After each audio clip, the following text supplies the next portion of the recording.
கொடுமைப்படுத்தும் மாமியாரும் சளைக்காமல் சண்டை செய்யும் மருமகளும் பசுவும் கன்றுமாக எப்படி மாறினார்கள் என பார்ப்போமா? அந்த குடும்பத்தில் 3 பேர்தான். அம்மா, மகன், மருமகள்.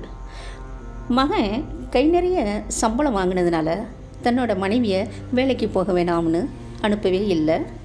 திருமணமாகி ரொம்ப நாளாச்சு, இவங்களுக்கு குழந்தையே கிடையாது.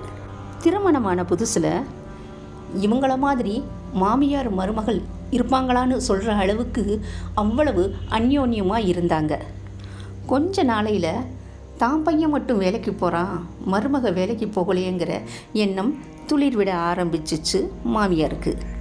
அதனால் எரிச்சல் பட்டு பேச ஆரம்பித்தாங்க. மருமகளும் ஆரம்ப காலத்தில் அமைதியாக இருந்துட்டு, நானும் உங்களுக்கு சளைச்சவள் அல்ல அப்படின்னு சரிக்கு சரி சண்டை போட ஆரம்பித்தாங்க. ஒரு நாள் மருமக மாமியார்கிட்ட காஃபியை கையில் கொடுக்குறப்ப ஒரு துளி காஃபி கையில் சிதறுது. வெடுக்குன்னு கையை உதறிய மாமியா, உனக்கு கண் இல்லையா? ஏன் அந்த கண் உங்களுக்கு இல்லையா? பார்த்து வாங்கிறது இல்லையா?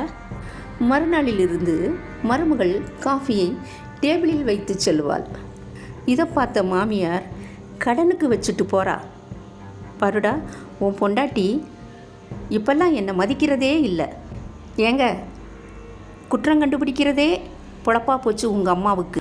நான் தான் தினம் தினம் காஃபி போடணுமா? ஏன் அவங்களுக்கு கையில்லையா? அவங்களுக்கு போட தெரியாதா? ஏன் மகாராணிக்கு வேலை அதிகமோ? ஆமாம், உங்கள் மகனுக்கு மகாராணியை பார்த்து கல்யாணம் பண்ணி வச்சுருக்க வேண்டியது தானே, ஏன் என்ன கல்யாணம் பண்ணீங்க? இப்படி தான் அவங்களோட சண்டை வரும். ஒரு காசு பெறாதுன்னு சொல்லுவாங்கல்ல, அது மாதிரி தான் இவங்களோட சண்டை. ஆனாலும் ஒருவருக்கு ஒருவர் சளைச்சவங்க அல்ல என்பதை காட்டிக்கொண்டே இருப்பார்கள். ஞாயிறு விடுமுறை வந்துருச்சுன்னா அந்த ஒரு நாளும் ஆஃபீஸ் இருக்கக்கூடாதா என்று அழுத்து கொள்ளும் மகன். அதுவும் அன்றுதான் அம்மாவும் மனைவியும் கலவரத்தை பெரிதாக்கி அமர்க்களப்படுத்துவார்கள். சிக்கன் சாப்பாடு என்றால் அம்மாவுக்கு பிடிக்காது, மட்டன் வேணும்னு சொல்லுவாங்க.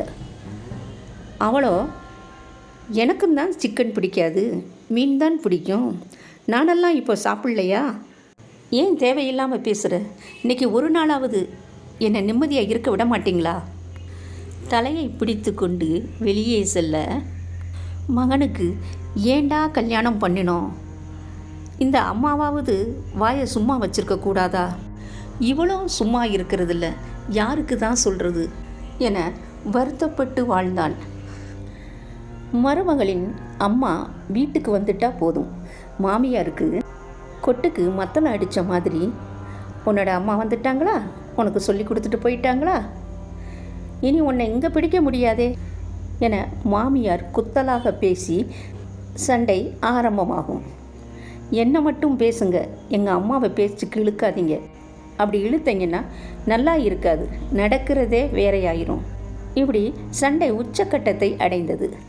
மாமியாருக்கு இன்னும் கொஞ்சம் கோபம் அதிகமாகி, கல்யாணம் ஆகி இவ்வளவு நாளாச்சு, உன் வயிற்றில் ஒரு புழுப்பூச்சி கூட உண்டாகலை.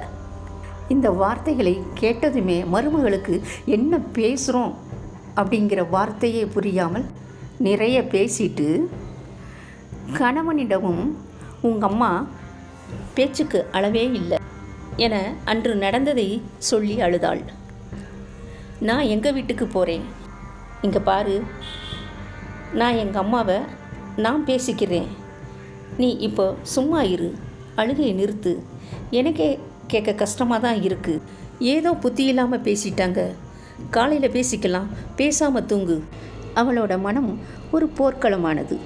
ஒன்று இந்த வீட்டில் அவங்க இருக்கணும், இல்லை நான் இருக்கணும், இரண்டில் ஒன்று நடந்தே ஆகணும் என்ற எண்ணம் மனசில் வந்ததும் ஒரு முடிவோடு தெரிந்த சித்த வைத்தியர்கிட்ட, எனக்கு கடுமையான விஷம் இருந்தால் கொடுங்க, நான் குடிச்சிட்டு இறந்துடுறேன், எனக்கு வாழவே பிடிக்கலை, எனக்கு மாமியார் கொடுமை தாங்கவே முடியலை, என் வீட்டுக்காரரும் சப்போர்ட் பண்ண மாட்டேங்கிறாரு, எங்கள் அம்மாவும் சப்போர்ட் பண்ண மாட்டேங்கிறாங்க, ஒரு நாள் கூட என்னால் நிம்மதியாக இருக்க முடியலை, இல்லைன்னா நான் அவங்களுக்கு தான் விஷத்தை கொடுக்கணும்? யாராவது ஒருத்தர் இருந்தால் தான் அந்த வீட்டில் வாழ முடியும். அவங்க இவ்வளோ காலம் வாழ்ந்து முடித்தவங்க, நான் இனி வாழ போகிறவ. அதனால் எனக்கு கண்டிப்பாக நீங்களாவது கொஞ்சம் விஷம் கொடுங்க. என்ன நடந்துச்சுங்கிறத அந்த வைத்தியர் முழுவதும் தெரிஞ்சுக்கிறாரு. இங்கே பாருமா, நான் கொடுக்குற விஷத்தை ஒரே நாளில் கொடுத்துட்டேன்னா உன் மேலே தான் சந்தேகம் வரும். அதனால் வீண் பிரச்சனை வரும். உன்னால் வாழவும் முடியாது. நான் சொல்கிறபடி நீ கேளு. நான் கொடுக்குற பொடியை கொஞ்சம் கொஞ்சமாக ஏதாவது உணவில் போட்டு கொடு. ஒரு 6 மாத காலத்தில் அவங்க இறந்துருவாங்க. ஆனால் அவங்களுக்கு எப்போவுமே சந்தேகம் வந்துடக்கூடாது. அதனால் ரொம்ப பிரியமாக இருக்கிற மாதிரி நீ நடந்துக்கிறணும். அதன்படியே வாங்கிட்டு வந்த மருமகள் முதல் நாள் குழம்பில் கலந்து கொடுக்கும்போது அவள் உடம்பெல்லாம் நடுங்கியது. நம்ம செய்கிறது தப்புன்னு தோணிச்சு. ஆனாலும் மனசில் இருந்த குரங்கு தான் ஜெயித்தது. ஒவ்வொரு நாளும் சிறிது சிறிதாக கொடுக்க ஆரம்பித்தாள். மாமியாரோடு போலியான அன்போடும் ஆதரவாக வார்த்தைகளை பேசிக்கிட்டு நடிக்க ஆரம்பித்தா மருமக. இதையெல்லாம் கவனித்த மாமியாருக்கு ஆச்சரியம். முன்னமெல்லாம் 2 வார்த்தை பேசுனா 4 வார்த்தை பேசுவாளே, ஆனால் இப்போ என்ன பேசினாலும் அன்போடு பேசுகிறாளே. ஒரு நாள் தன்னை மீறி வாந்தி எடுக்கவும் என்ன செய்கிறது, சகிச்சுத்தானே ஆகணும்னுட்டு அதை சுத்தம் செஞ்சுட்டு, பரவாயில்ல இப்போ உடம்புக்கு நல்லா இருக்குல்ல, இப்போ மாமியாருக்கு இதை மக கூட சுத்தம் செய்கிறதுக்கு அருவருப்பு படுவா. ஆனால் நம்ம மருமக கொஞ்சம் கூட சங்கடப்படாமல் செஞ்சாலே மாமியார் மனதிலும் மாற்றமானது. இப்போதெல்லாம் வார்த்தைகளே பேசுகிறதில்ல. நாளுக்கு நாள் மருமகளை பிடிக்க ஆரம்பித்தது. இதுக்கு முன்னாடி நம்ம எவ்வளவு கோபமாக பேசியிருக்கோம், என்னமா வார்த்தைகள் பேசினோம். நம்ம பொண்ணாக இருந்தால் இப்படியெல்லாம் பேசியிருப்போமா?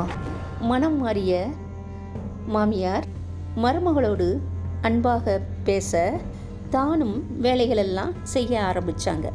அது மட்டும் இல்லாமல் கோயிலுக்கெல்லாம் கூப்பிட்டுட்டு போக ஆரம்பித்தாங்க. நல்ல துணிமணிகளை கட்டு, அவனோடு எங்கேயாச்சும் வெளியில் போய் வீட்டிலேயே அடைஞ்சு கிடக்காத, அது நல்லாவே இருக்காது. 2 பேருமே சந்தோஷமாக இருந்தீங்கன்னா குழந்தை பிறக்கும். உங்களுக்கு என்ன வயசாக போயிருச்சு? எதையும் மனசில் நினைக்காத. இந்த அன்பான அனுசரணையான வார்த்தையை கேட்டதுமே மருமகளுக்கு போலி அன்பு காணாமல் போனது. உண்மையான அன்பு அவள் உள்ளத்தில் பெருகியது. ஒருடா மருமகள் உடுத்தி இருக்கிற உடைய பார்த்ததும் 4 நாளைக்கு ரெஸ்ட் ஆகிடும். இந்த நேரத்தில் உடம்பு அசதியாக இருக்கும். வீட்டு வேலையெல்லாம் நானே பார்த்துக்கிறேன். இந்த சொல்லை கேட்டதும் நிலை உழைந்து போனாள் மருமகள். அம்மா அக்கா கூட சொன்னதில்லை இந்த வார்த்தைகளை. ஆனால் நம்ம மாமியார் தாய்க்கும் ஒருபடி மேலாக இருக்கிறாங்க. மனம் நிலை கொள்ளாமல் தவித்தது. கடவுளே, என்ன காரியம் செஞ்சிருக்கேன்? இவங்களை போயா நான் இப்படி பண்ணிட்டேன். ஓடினாள் வைத்தியரிடம் மாற்று மருந்து வாங்குவதற்கு. ஆனால் அவளுக்கு தெரியாது அது சீரகப்பொடி என்று. வைத்தியர் அவளுடைய மனநிலையை உணர்ந்து கொடுத்த சீரகப்பொடி காலப்போக்கில் அவளின் மனதை சுத்தப்படுத்தும் என்று கொடுத்தார். அது அவளின் அகத்தை சீர் செய்தது.